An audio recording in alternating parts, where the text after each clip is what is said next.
Hey, it's Kevin. Welcome to the Road Warrior video blog. You know, a couple of weeks ago I talked about the fact that this wasn't meant to be a blog about the automotive experience or the driving experience or the motoring experience or whatever you want to call it.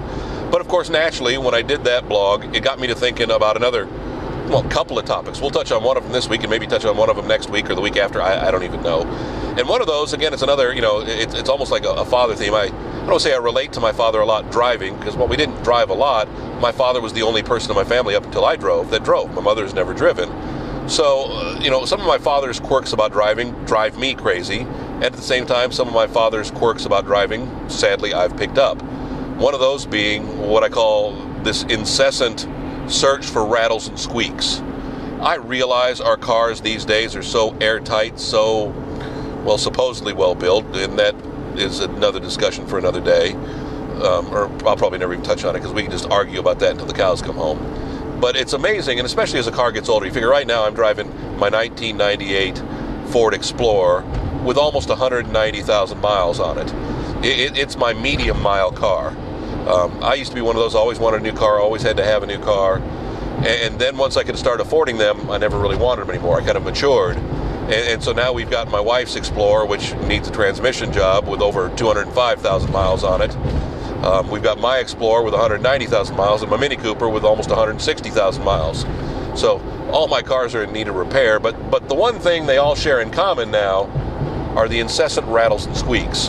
The rattles and squeaks that drive me crazy. Now, really, if you've noticed in this episode, we've been going over some pothole patch, so we've gotten a little bit of bumps. We're driving through Nashville on Interstate 440, the bypass, I guess you'd say. Is it a bypass? Yeah, I guess it would be a bypass. It connects 40 and 65 and 24 through Nashville. And so you'll get a little bit of the bumps and the rattles. But what I've noticed is, in this car, I hear more air noise. I hear more wind noise.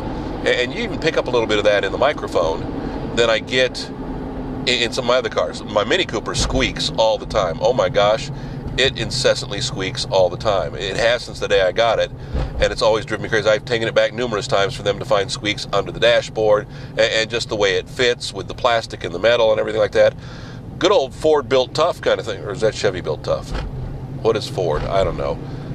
I'll tell you what, with all the miles I've got in this car, with all the years I've put on it, it's done great and really done amazing things. As you can see, we're slowing down. It's a rare Road Warrior appearance where we're actually in traffic.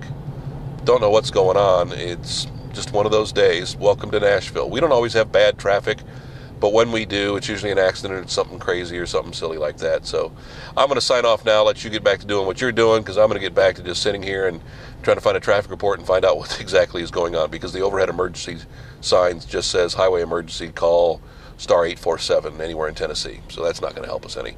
Back with another Road Warrior video blog. See you again next week. kevinmason.us on the website, or of course on the YouTube page too. Just look up Road Warrior or Kevin Mason Music, my username there.